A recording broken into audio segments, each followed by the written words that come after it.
Hola a todos, ¿qué tal?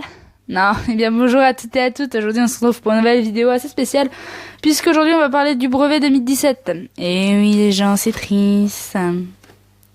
Et oui. Donc cette année je passe mon brevet. Du coup dans mon établissement ils ont distribué ce document. Voilà, avec toutes les informations sur la nouvelle réforme du brevet. Donc du coup voilà. Donc faut savoir qu'on a plus l'histoire des arts, mais qu'on a une autre épreuve orale à la place. Qui revient en fait à la même chose que l'histoire des arts, sauf que c'est un peu moins chiant, on va pouvoir dire ça comme ça. Donc on est la première génération à passer ce brevet-là. Donc en gros on va tester cette nouvelle réforme. Donc on sait pas trop ce que ça va donner, mais on va dire que ça va être bien. Je suis d'ailleurs désolée si la luminosité elle est un peu dégueulasse, parce qu'il est assez tard, il est environ 19h. Oh oui. Moi, je décide de faire des vidéos le soir. Et alors, il y a un problème? Non, donc voilà. Donc, du coup, on travaillera ça. Tranquillou.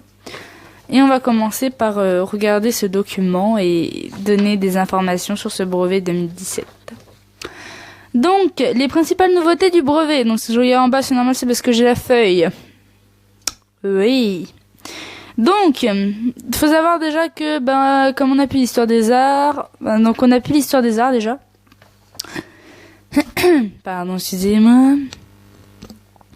Mais comme on a plus l'histoire des arts, on a d'autres épreuves qui sont rajoutées aussi. Par exemple, on va avoir de la physique-chimie, de SVT et de la technologie dans nos épreuves écrites. Enfin, voilà. Donc pour ceux qui l'ont passé l'année dernière, n'ont pas eu ça. Donc vous avez juste eu français, histoire, géo, maths. Et nous, on a français, histoire, géo, maths, physique-chimie, SVT, technologie. Déjà, ça fout un peu les boules. Donc voilà. Donc ensuite, je crois que vous aviez 7 heures d'épreuves écrites avant, ou 8. Et donc maintenant, on doit être à 7 heures, je crois. 8. Je sais plus. Bref, de toute façon, on a... Voilà, donc vous aviez 8 heures d'épreuves écrites avant. Et donc nous, on passe à 7. Voilà. Je crois que c'est ça. Un truc du genre. Bref. Des épreuves écrites et orales rassemblées au cours d'une même semaine du mois de juin. Donc toute la première semaine du mois de juin, on a le brevet qui commence. Donc en gros, on va avoir l'épreuve orale et les épreuves écrites la même semaine. De toute façon, je crois que ça change pas ça.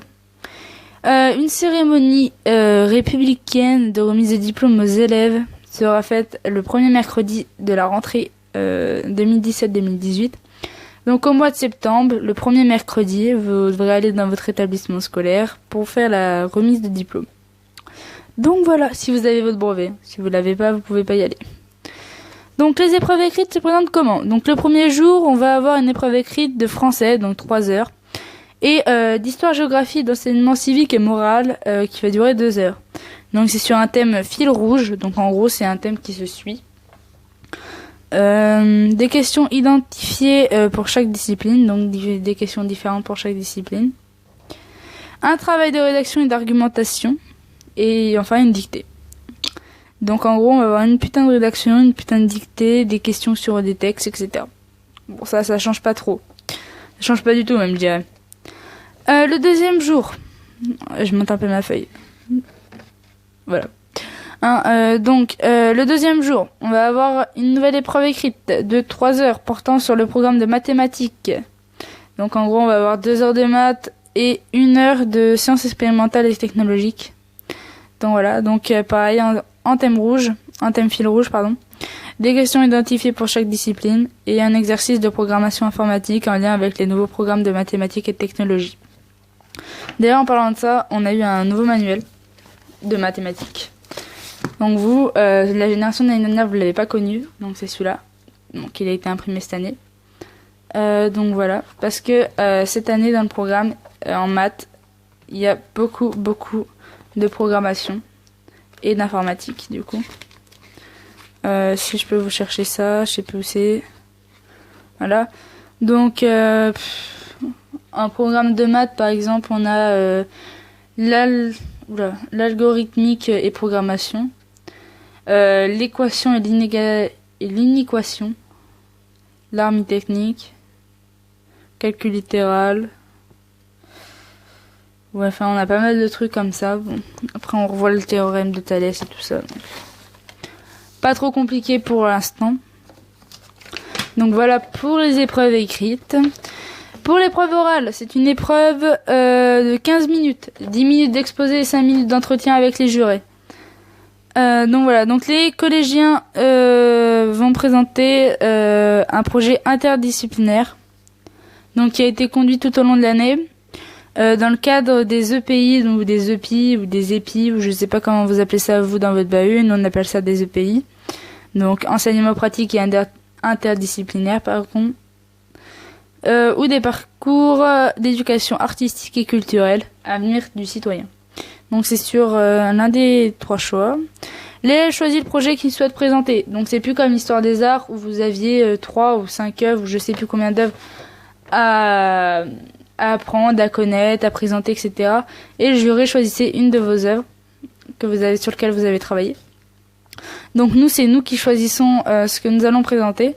Donc ce qui est déjà plus simple puisque ça nous permet de pas nous mélanger entre différents artistes, etc. Du coup, voilà. Donc au niveau de la notation pour cette épreuve orale, elle est assez classique. La maîtrise de la langue au cœur de cette nouvelle épreuve, la qualité de l'expression orale vaut la moitié des points. Donc en gros, si on s'exprime bien à l'oral et qu'on maîtrise bien notre langue au cœur du sujet, donc voilà, on a déjà la moitié des points sur notre épreuve d'oral. Donc c'est plutôt assez bien, ça nous permet d'avoir une assez bonne note au final. Et l'évaluation du travail fait des connaissances et des compétences acquises dans le cadre du projet vaut l'autre moitié des points. Donc en gros, si vous maîtrisez bien votre sujet, que vous avez bien travaillé sur ce sujet, que vous le présentez bien, etc., vous avez un maximum de points, quoi. Donc Odo, il nous parle. Donc là, je plie ma feuille, parce que voilà. Ça, je vais pouvoir la mettre là. Donc, oh mais je peux, c'est affreux. Les conditions d'obtention. Donc en gros, les points, quoi. Le contrôle continu représente 400 points. Donc vous avez 8 champs différents pour gagner un maximum de points.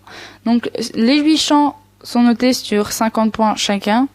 Donc si la maîtrise est insuffisante, vous avez 10 points. Si la maîtrise est fragile, vous avez 20 points. Si la maîtrise est satisfaisante, vous avez 35 points. Et si la maîtrise est très bonne, vous avez le maximum des points, qui veut dire 50. 50 x 8, 400. Donc le contrôle continu est donc bien sur 400. Ces 8 points sont la langue française à l'oral et à l'écrit, langage mathématique et scientifique et informatique,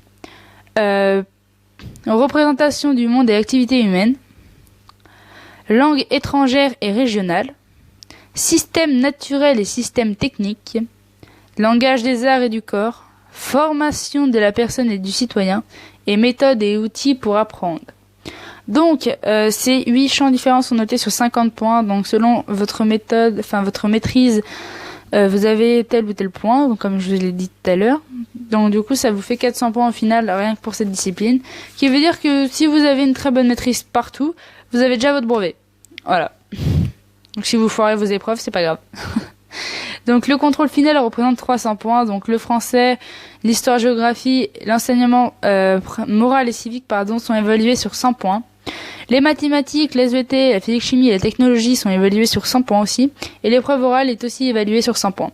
Ce qui vous fait donc bien 300 points à la fin. Plus les 400 points du contrôle continu, ça vous fait donc 700 points. Donc le brevet est donc bien sur 700 points. Vous pouvez avoir des points en plus si les objectifs d'apprentissage du cycle 4 sont atteints, vous avez 10 points en plus. Et vous avez 20 points si l'objectif d'apprentissage du cycle 4 est dépassé. Donc en gros, si vous avez une très très bonne maîtrise, vous avez 20 points en plus, en bonus. Pour ceux qui font le latin, etc. aussi, je crois que vous avez des points en plus. Je suis pas sûre, mais je crois. Donc voilà. L'élève est reçu s'il cumule 350 points sur 700, donc la moitié des points. Si vous avez 350 points à votre brevet, vous avez donc votre brevet. Pour les mentions, c'est pas compliqué. Si vous voulez la mention assez bien, il vous faudra 420 points sur 700. Si vous voulez la mention bien, il vous faut 490 points sur 700. Et si vous voulez la mention très bien, il faut cumuler 560 points sur 700. Donc c'est sûr que quand on voit très bien 560 points sur 700, on se dit ouais, ça va, c'est pas énorme. mais c'est quand même assez chaud parce qu'il faut quand même réussir tout. Donc voilà. Il faut savoir que si vous réussissez toutes vos épreuves écrites, donc et que vous avez 300 points, et que vous avez donc que des maîtrises insuffisantes dans les contrôles continus, ça vous fait quand même 380 points, ce qui veut dire que vous avez aussi votre brevet. Donc voilà, c'est tout pour parler de ce brevet 2016-2017, pardon. Donc on va être les premiers à tester cette réforme, donc je vous reparlerai du brevet en temps et en heure quand on commencera à faire les EPI, quand on fera les orales de stage, etc. Donc ça, j'y reviendrai dans plusieurs vidéos différentes. Donc sur cette chaîne, je compte faire pas mal de choses. Je compte aussi, pendant qu'on y est, raconter des petites histoires, telles que celle-ci.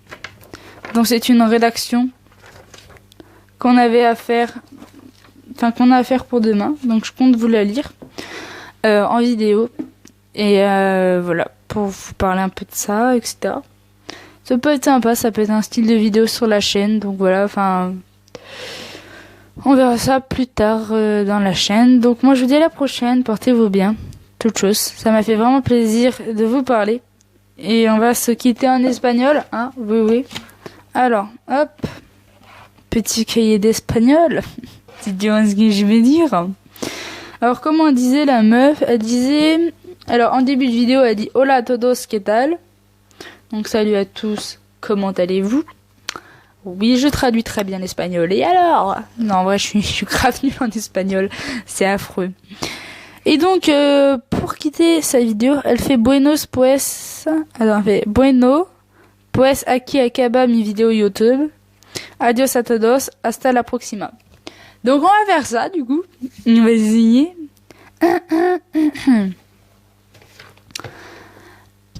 On se concentre. Ah ouais, on va se quitter sur cette phrase, les gens. C'est tellement magique. Bueno pues. Ok? 1, 2, 3. Bueno pues, aquí acaba mi vidéo YouTube. Adios a todos. Hasta la próxima.